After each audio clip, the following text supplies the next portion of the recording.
Isa sa mga pinakaabangang biopic film ng taong ito ang Felix Manalo. Ito ay ang istorya ni kapatid na Felix Manalo na siyang kinikilalang sugo ng Diyos sa mga huling araw ng mga kapatid natin sa Iglesia ni Cristo. At ngayong umaga nga, makakasama natin ang isa sa mga lead cast ng Felix Manalo the Movie at siya mismo ang gumanap na kapatid na Felix Manalo. Let us all welcome, walang iba, of course, Dennis Trillo. Good morning! Magandang umaga po, magandang umaga sa kanilang lahat na nanonood ngayon. Siyempre, di ba, inabangan natin, Felix Manalo. At ito, kaharap na natin mismo ang ka-Felix Manalo, ang gumanap bilang Felix Manalo. Ayan.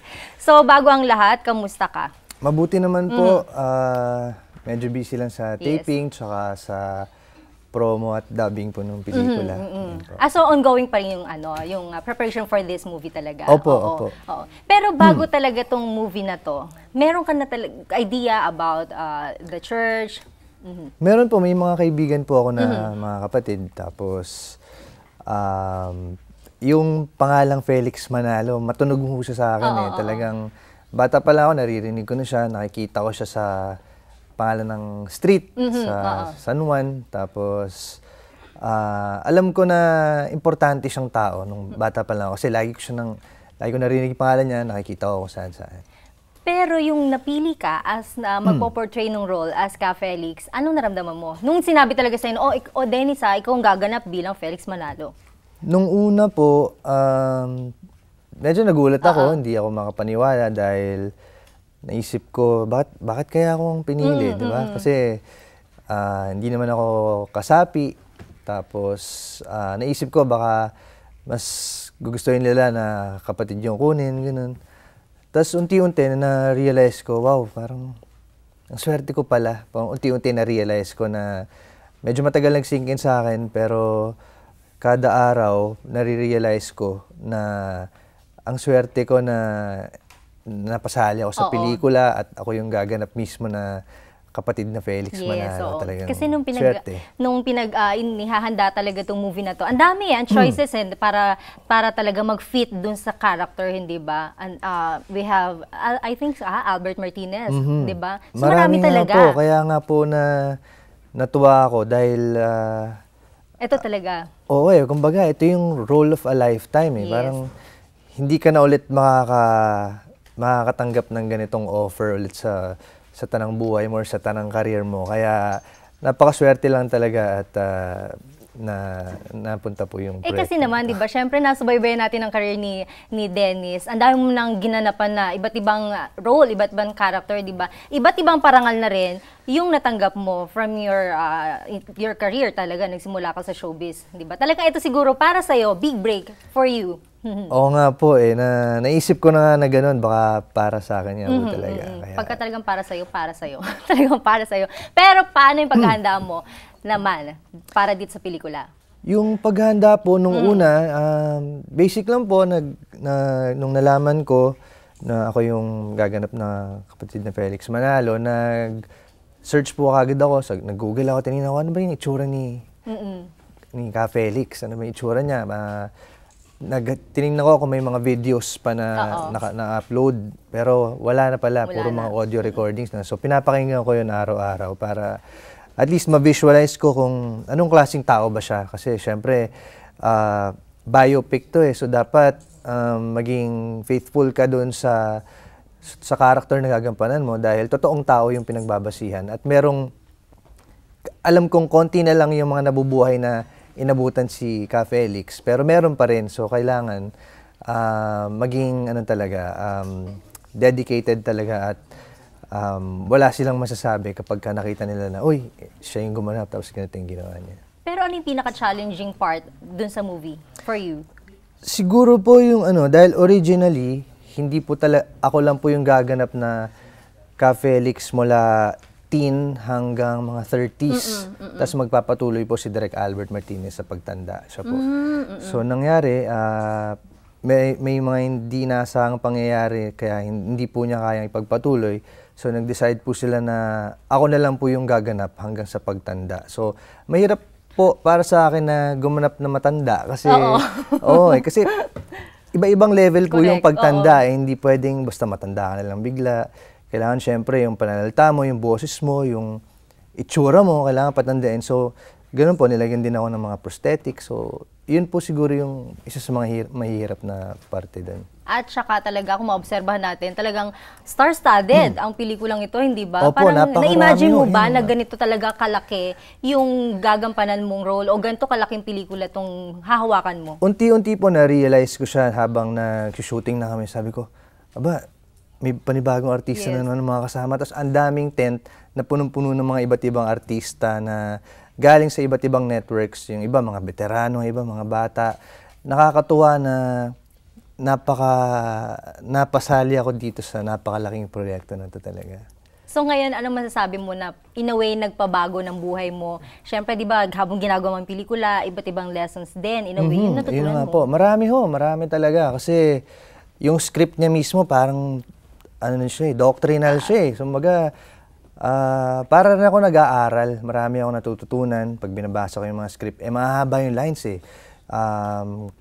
Karamihan, lahat nakabatay sa Biblia dahil yun yung ginagawa ni Ka Felix. Nangangaral siya, lahat nakabase sa Biblia mula sa banal na kasulatan. Kaya marami akong natututunan kada shooting, kada bagong script at eksenang babasahin ko, meron akong napupulot na, oo nga, no, parang may point si Ka Felix, tama. Talagang may meron, tama, Oo, meron.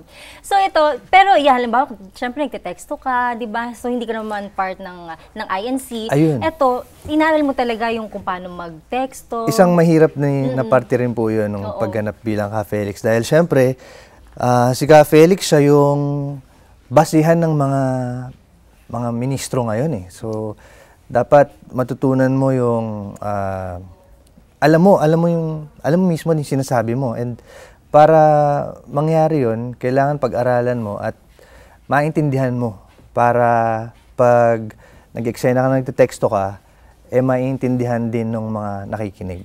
Yun ang maganda kasi alam mo, trailer pa lang, obserbahan natin, kami natatouch na sa trailer pa lang. Talaga? Oo, di ba? Imagine, ilang clips pa lang yung nakikita natin, nakikita na kung gaano kahusay yung pagganap mo, kung gaano kaganda yung mga, in every scene na pinapakita, simula na, ilang taon pa yon, di ba? Opo, Imagine 1920s. Yes, oo.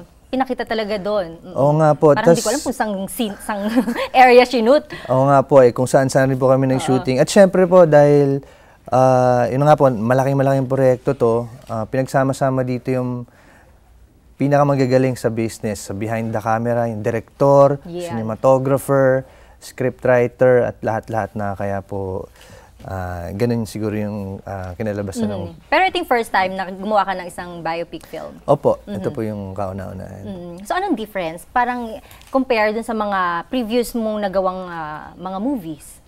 Well, dito po, hindi ka pwedeng mag-imbento na lang or magdagdag. Halimbawa, may mannerism ka na ginagawa. Hindi mo pwedeng dalhin yun at ipakita bilang Ka Felix dahil hindi siya yun So maraming bawal at marami kang kailangan sundin. Kailangan maging true ka talaga dun sa character at hindi ka pwedeng magdagdag o magbawas ng mga kung ano lang yung maisipan mo. Tsaka luma rin ho yung pananalita Kaya kung magkakamali ka, mahirap mag-imbento ng mga pangsalong mga salita. Kailangan word per word kung ano yung nasa script.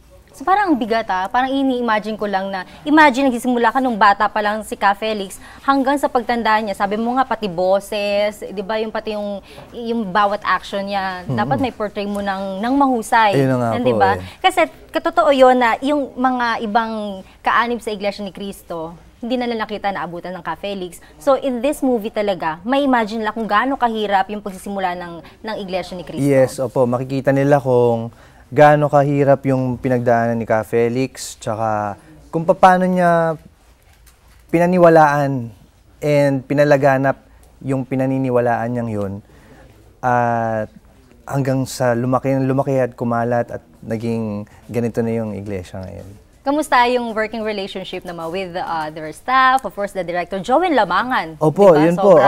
Hindi naman po yung galing. ito yung yung first time na nakatrabaho siya.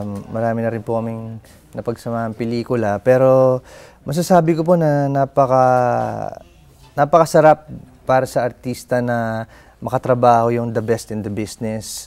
And tuwing nasa set kami, talagang mararamdaman namin na artista talaga kami, na special, and grabe yung pag-aalaga nila, yung pag-aasikaso, kaya naman masarap magtrabaho kapag ganun po yung environment mo, na maayos na mga tao yung kasama mo. At ayan, syempre, di ba, ang tagal na pinaghandaan itong pelikulang ito. On October 7, showing na ang pelikulang Felix Manalo. Ayun, mapapanood na po nila ito sa October 7 at may premiere night po sa October 4 po at sa Philippine Arena naman po ito. Kaya sana magkita-kita tayo doon at supportahan po natin ng pelikulang Felix Manalo.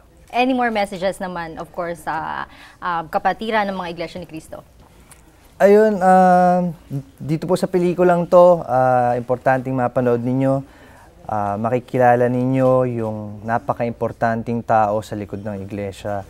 Kaya sana po mga kapatid ay suportahan ninyo at siguradong maaliw kayo at marami pa kayong matututunan. Thank you so much. Siyempre, it's an honor, a pleasure for us. Nakasama ka namin dito. Salamat diba? din po The main sa pag-guest. cast. At first time ko rin makapasok dito sa compound ninyo. Kaya salamat Thank po. you so much. Thank Marami you. siyempre nag-aabang sa'yo. At ang umaga namin, pinaganda mo. Ayan, kasama natin ang Ka Felix Manalo. Ang gumanap, of course, ng Ka Felix Manalo. Marami nag-aabang dito. Looking forward talaga on this movie na pinakakaabangan. Part pa rin ng Centennial Celebration, of course, ng Iglesia ni Cristo. Hindi ba?